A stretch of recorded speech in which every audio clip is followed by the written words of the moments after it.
Greetings Internet, DDA here, and welcome to a special edition of the RNG Gen Con vlog 2017. I am here with very, very important people. Richie, the game designer for MetaX, and Aik, the brand manager. And we are super excited to have him there. We're just going to perform a short interview, talk about MetaX. And first off, of course, I don't want to be incorrect here, and I've heard it both ways, so I would like to hear it officially from the people who put this game out. Is it MetaX or is it MetaX? I think it's whatever you prefer. It's obviously written as MetaX, so if you've never heard it before, you would probably read it as MetaX. But the X does stand for cross to represent that it's a crossover game. So I like that. I like that. All right. So, and you know, 95% of my fan base, of course, we're Dragon Ball Z players, and we're here because we love Dragon Ball Z and because of the Dragon Ball Z game that you guys put out. So, you know, comparisons are gonna be made to MetaX and Dragon Ball Z. So my question is, of course, how did DBZ prepare you to make this game? Did the mechanics transition in any way over to this game in MetaX? The biggest thing that probably transferred over from DBZ would be kind of the field of combat. There is an attacking and blocking kind of back and forth to it. But the biggest takeaway from DBZ was great. It's, you know, it was a great passion of my life for a really long time. Before it was brought back, after it was brought back and everything. But it's a complex game. If you're not into that game, it's very hard to get into it. It's very hard to catch up with it. So what we took away from that was we wanted to have all the depth of DBZ and the complexity and the strategic decisions and the meaningful choices, but a much lower barrier to the first pass of the rules of how you can learn the game and how to play and stuff. So I would say that's our biggest takeaway from it. Yeah, it is a very simple game to pick up. I just learned in probably about 3 minutes. I taught all my friends how to play, so you definitely hit the nail on that one. Of course, probably one of my favorite things about, like, you were talking about the nuances of the game, and there are still very depthful things about the game, is that the battle card mechanic. And the cool thing about it is that this game basically has 2 resource mechanics. You have MP and you have battle cards, and I love how the battle cards work. Attacking and defending, you need them. So where did the idea for battle cards come? Was there any kind of like development process, like phases of the battle card system, or did you take inspiration from other games? I think everything's inspired by everything. Gaming-wise, you know, you're always looking at what you can iterate upon that's been done well before and not done well before.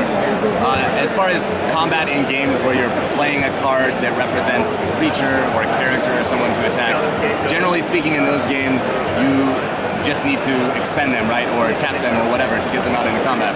Or in MetaX's case, push.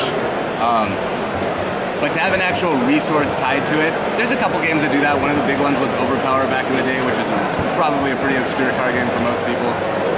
But what that does is it's what you were getting at. It makes your deck slots so much more meaningful because you could run any amount of, say, low cost or free draw effects, but that's going to decrease the total amount of actual battle cards in your deck. So it kind of puts a limit on draw power, so we can print lots of interesting draw events in our game. Attention, Gen attendees! Join Panini Games for the Ribbon Quest round. Having a fuel you need to attack or defend is really good for deck building consideration, as in it adds more depth to it, makes it more interesting and more meaningful choices. But it also makes combat more interesting too, in my opinion. So. Yeah, definitely. So now I know you said earlier how you kind of want to leave DBZ as it, like, you know, it is its own game. It's a very depthful game, and it couldn't really transition well into Meta. You wanted to simplify the game to be accessible by more people. So given that, I kind of understand the next answer to this question is that, do you foresee any way for you to integrate the Dragon Ball Z game? Like, we have all these cards, right? And we played the Panini game for 4 years. We love the game. So we want to keep using the cards, but do you see that anywhere in MetaX? I think it would be difficult to integrate those particular cards, but I wouldn't necessarily rule out 2 things, and one of those being possibly revisiting DBZ if that license comes back up, just in its original game form. Or alternatively, putting DBZ into the MetaX game engine and using it that way. I think both of those are still perfectly viable if the license comes up. Cool. I would really like to see that. I would like to play a Vegeta MetaX deck. That'd be nice. So we did confirm, you guys confirmed Attack on Titan for set 5 for MetaX. Set 3. Set 3, my bad. So who's the Attack on Titan fan? I'm a pretty big Attack on Titan. You're a pretty big Attack on Titan. And we've sort of discussed what we can add to it, and we've talked about that for a while, but Attack on Titan actually came up for discussion even before we started MetaX, so we've always thought about that as something that we could do something with. Okay, cool. So let me ask you a non-MetaX related question. What do you think about the Titans? Like, what's your theory about what's going to happen? Because, you know, things are like weird transition, you know, like, do you have any theories about that? About the humans? I kind of cheat. I mean, I read it online, so it's a little bit farther than obviously where they are in the anime and that kind of stuff. So I don't want to spoil that for anybody. All right, I'll take that answer. I don't want spoilers. All right, so set 2 we have Green Lantern, and I know probably most likely you're not going to be able to give me a good answer on this one. That's okay. But I would just like to know what's in store for the future of MetaX, set 4, set 5, or just in general, what kinds of IPs are you going to try to get? Well, I think with Attack on Titan, you know, obviously we may look at other anime properties, but we also want to look at other pop culture stuff. And of course, if there's ever a chance to add Marvel to it, we would do that. With regards to DC, I think we're always going to try to do at least one DC set a year, so if there's fans of that, they will continue to have something to keep using with MetaX. Okay, great. Yeah, because you got the double DC sets, you got the first one and the second one, yeah. I know Ryan is very excited for Green Lantern.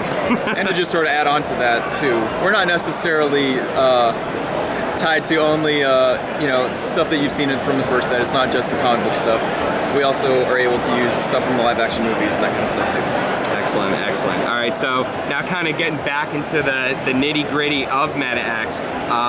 One of the other things that really interests me about this game, and another thing that not many games do, is the openness of deck construction. Pretty much in this game, now you're limited 3 cards per card type, and the battle cards are limited as well.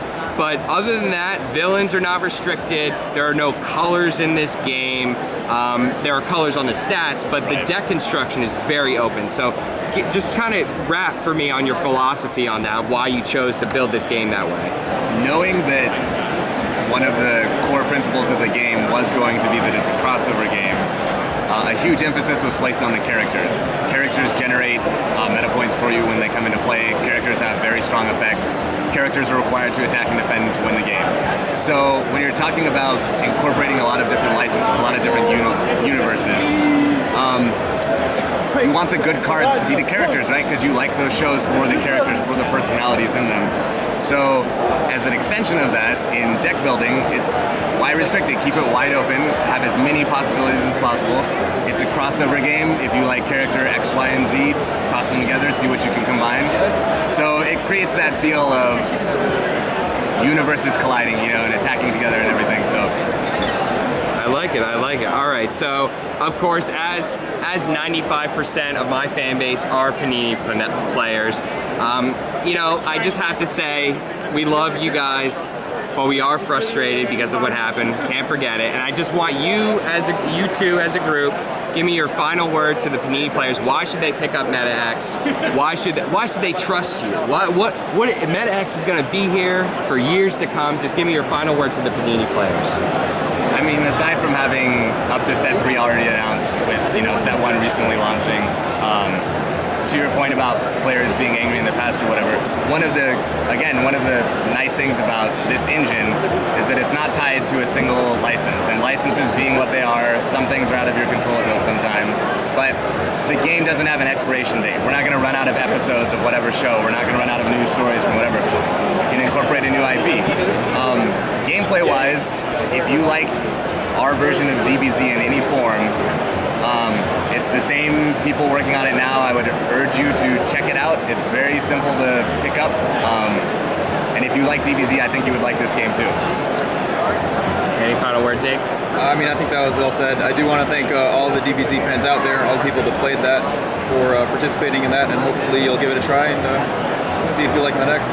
Excellent. So I know I'm having a lot of fun. I played my first MetaX games this weekend, and I'm having a blast with it, and it's very fun, and it has a lot of depth to it. So like Richie said, if you did like Dragon Ball Z, definitely give this a shot. So thank you guys. Thank you guys so much for having this interview. Thank you so much. Thank you. And we'll see you play MetaX.